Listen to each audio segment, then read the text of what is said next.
En à peine 5 ans, il a réussi à convertir l'Europe au covoiturage. Comment cet ancien chercheur de la NASA tisse-t-il sa toile dans l'économie collaborative? Frédéric Mazella, président fondateur de Blablacar, est mon invité dans l'envers de l'écho sur Yahoo Finance.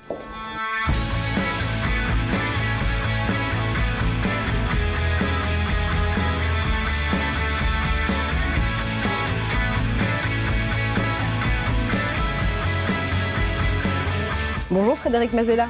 Bonjour. Merci de nous recevoir ici aujourd'hui dans les locaux de Blablacar. 5 millions de membres, c'est la barre que vous venez de passer il y a quelques jours. Mais je crois que l'histoire de Blablacar, elle a démarré sur une anecdote très personnelle. Oui, c'est une longue histoire. Ça remonte en fait tout simplement à un besoin personnel, puisque je suis vendéen d'origine. Je devais rentrer en Vendée, à Fontenay-le-Comte très précisément, depuis Paris à une période de Noël. Et je m'y suis pris un peu au dernier moment, il faut le reconnaître, et tous les trains étaient pleins. Et donc au final, j'ai fini par descendre en voiture avec ma petite sœur. Et je me suis alors rendu compte que toutes les voitures étaient vides sur les routes, ou quasiment. Et donc en constatant que tous les trains étaient pleins, que toutes les voitures étaient vides et qu'il y avait beaucoup de passagers qui, comme moi, potentiellement n'avaient pas pu trouver de train, je me suis dit qu'il y avait une grande opportunité, avec tous ces millions de voitures vides, de faire en sorte que les conducteurs qui ont des places libres puissent les proposer à des passagers qui partagent les frais. Et donc c'est ainsi que Blablacar est né. Et aujourd'hui, ils sont plus de 700 000 à vous faire confiance chaque mois pour covoiturer dans l'Europe entière. Vous êtes présent dans 10 pays. Comment est-ce que ce tremplin, ou plutôt cette ascension à l'international, s'est déroulée? Une fois que vous construisez un bon produit, eh bien les gens en parlent. Donc il y a un très bon bouche à oreille qui se développe autour d'un bon service. D'où le blabla. Voilà, alors Blablacar, le nom Blablacar lui-même vient du fait que quand on s'inscrit sur le réseau de covoiturage, on indique si on parle beaucoup ou pas beaucoup. Et donc ça se dit en choisissant si on est plutôt blabla ou plutôt blablabla. Ce qui tout de suite brise la glace lors des premiers échanges lorsqu'on va voyager ensemble. Donc voilà, le côté convivial et le côté bouche à oreille a énormément aidé au développement de l'activité de covoiturage. C'est un très très bon moyen d'économiser beaucoup d'argent. Quand vous êtes conducteur, vous allez pouvoir compenser la quasi-totalité de vos frais d'essence et de péage en prenant 3 passagers. Donc c'est un partage des frais entre les conducteurs et les passagers. C'est la nouvelle entraide du 21e siècle sur les transports. Et on va y revenir dans un instant. Aujourd'hui, votre principal concurrent, c'est qui finalement? C'est la SNCF? Alors, on est un nouveau moyen de transport qui s'intègre dans le paysage pour les distances, on va dire, entre 100 et 1000 km. Donc forcément, tous les acteurs qui font ces distances-là sont potentiellement nos concurrents, même si nous, on est très clairement en position de challenger. Donc on va se développer dans ce paysage-là. Aujourd'hui, le covoiturage, vu les chiffres et vu l'engouement, est vraiment présent et il est là pour durer.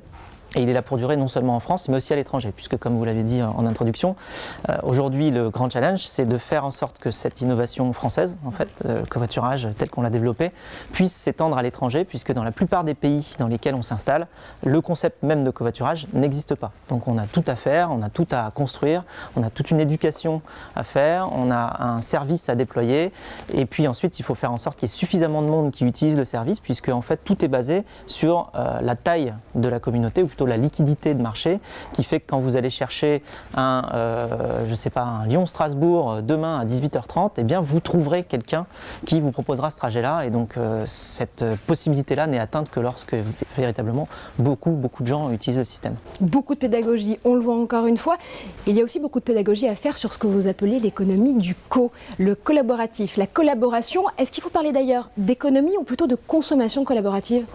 Alors on peut parler d'économie collaborative si on considère le mot économie comme une économie de moyens, savings en anglais on va dire, puisque en fait toute cette activité d'économie collaborative n'est qu'une utilisation plus intelligente ou plus rationnelle, plus optimisée de ressources existantes. Ça peut être des voitures, ça peut être des appartements, ça peut être du temps, de l'argent, toutes ces grandes valeurs-là qui aujourd'hui font partie de nos quotidiens sont sous-optimisées dans le monde actuel, et grâce aux technologies Internet, à la communication ultra rapide et à toute la quantité de données qu'on peut gérer et transférer, on a la possibilité d'optimiser notre utilisation de ces ressources-là. Donc ça c'est très important, c'est l'aide qu'Internet apporte au monde physique pour optimiser toutes nos ressources. Et cette idée de collaboration, vous l'appliquez d'ailleurs à vous-même d'abord, puisque vous avez défini ce qu'on pourrait appeler une véritable boîte à outils de l'économie collaborative. Ça s'appelle Dreams pour vous. Alors on va essayer de rêver un peu ensemble. Très concrètement, ça veut dire quoi? Dreams, c'est le modèle qui permet de construire la confiance entre des personnes qui ne se sont jamais rencontrées. Alors Dreams, c'est un acronyme qui représente en fait les 6 piliers de la confiance, qui nous dit que les informations auxquelles on doit avoir accès pour construire sa confiance envers quelqu'un qu'on n'a jamais rencontré doivent avoir 6 composantes. Donc D pour declared, R pour rated, E pour engaged, A pour active, M pour moderated et S pour social. Nos études montrent qu'on arrive à générer un niveau de confiance qui est supérieur à celui qu'on a envers des voisins ou des collègues ou des contacts Facebook et qui est presque aussi élevé que le niveau de confiance qu'on a envers ses amis ou sa famille. Donc on est véritablement dans un nouveau paradigme qui va nous permettre de construire une nouvelle société sur la base d'interactions de confiance entre des personnes qui ne se sont jamais rencontrées. Ça, c'est complètement nouveau. C'est ce que la nouvelle génération va avoir comme cadeau. Il y a d'autres personnes qui ont besoin de confiance en ce moment, ce sont les entrepreneurs. Très concrètement, comment est-ce que vous, aujourd'hui, Frédéric Mazella, vous donneriez des conseils à un jeune entrepreneur qui viendrait toquer à la porte de Blablacar et qui vous dirait, voilà, j'ai envie de me lancer, mais je ne sais pas, mon terrain de jeu, c'est quoi? C'est la France, c'est l'Europe? Alors le terrain de jeu, de toute manière, aujourd'hui, en tout cas pour ce qui est de l'Internet et des nouvelles applications mobiles ou web, il est clairement mondial. C'est-à-dire qu'il faut penser directement à une idée qui va pouvoir franchir les frontières. En fait, ça peut être un piège de penser un projet uniquement pour la France parce qu'on va pouvoir se développer initialement pendant 2, 3, 4 ans et puis ensuite on va avoir un mur. Parce qu'on va se rendre compte que dans les autres pays, le même service s'est déjà développé. Et à ce moment-là, on se retrouve dans un autre piège c'est celui qui aura le plus de surface, on va dire, et d'économie d'échelle, qui pourra avancer de la manière la plus forte. Vous avez démarré votre carrière comme chercheur à la NASA en Californie. Comment est-ce qu'un chercheur à la NASA devient entrepreneur ? Chercheur et entrepreneur, c'est très proche. J'ai envie de dire chercheur un jour, chercheur toujours, ou entrepreneur un jour, entrepreneur toujours. En fait, c'est très proche puisque un entrepreneur, ce qu'il fait, c'est qu'il analyse l'existant pour essayer de construire la suite. Ou de la comprendre. Moi, j'ai préféré mettre mon envie ou mes compétences d'innovation au service de quelque chose de très concret, opérationnel, rapidement, que de potentiellement passer 20 ou 30 ou 40 ans à pas forcément découvrir quelque chose de révolutionnaire. Donc après, ça, c'est plus un point de vue personnel. Je me souviens que la moitié des choses que j'ai apprises en physique ont été découvertes en 1905 par Einstein.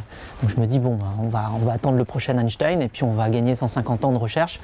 Et peut-être que moi, en amenant juste un petit gravier dans la grande pyramide de la connaissance, je serais moins utile à amener un gravier que Einstein a amené des tonnes et des tonnes de nouvelles connaissances, que d'utiliser ma capacité à innover et à apprendre dans quelque chose de beaucoup plus concret comme le covoiturage.